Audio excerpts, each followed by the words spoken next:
Hey everybody, this is Bev Gray from Technique Tuesday. Today I'm going to do a 2-minute video showing you how you can do masking.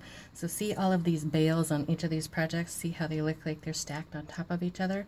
I'm going to show you how to do masking with the bales, but you can use this on flowers, teddy bears, anything you want to make it look like one of them's in front of the other one. Now, the stamp set we're going to be using today is called the Funny Farm.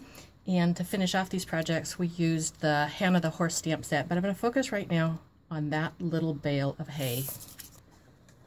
Now the first thing you want to do is you want to pick which bale is going to appear in front. And so for this one, I'm going to follow kind of along on this card and say this is the bale I wanted to be in front. So all you do is you ink up your stamp and you stamp the bale that you want to have be in front. That's step one.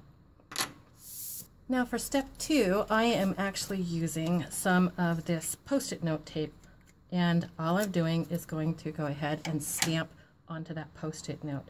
So you can see I've already done it. I just inked up my stamp, I stamped it right down there, and the next step once you've stamped that is to cut it out.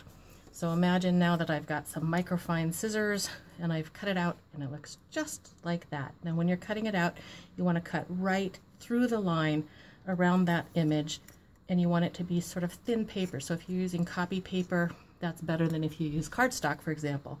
So cut out your image and cut it really close to that line.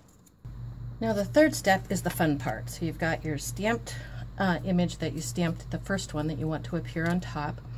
Now you take that little piece that you've cut really, really close on the line there, and you lay it right on the line of the image that you want to be in front.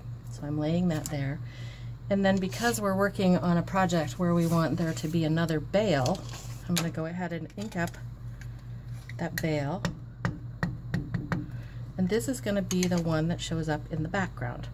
So you're going to take it and you're going to just stamp it straight down. Trying not to get my head in the picture. And straight back up.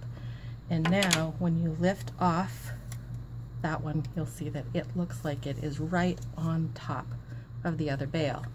Now I have another tip for you, and that is once you've done this, don't throw this little adhesive backed piece away. Instead, put it with your stamp set and keep it together. If you keep it in the bag that it came in, just slide that onto the back of the bag, or if you keep it in some little pockets, keep that piece because you can use this piece over and over again and you don't have to cut it out every time.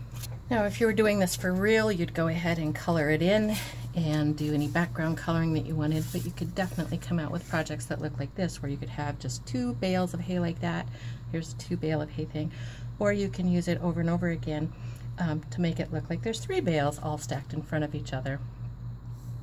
Now I hope you enjoyed seeing how you can do masking magic in just a few minutes, and I hope you come back because I've got a surprise about what we're going to put in this area along with another little technique. Thanks for watching.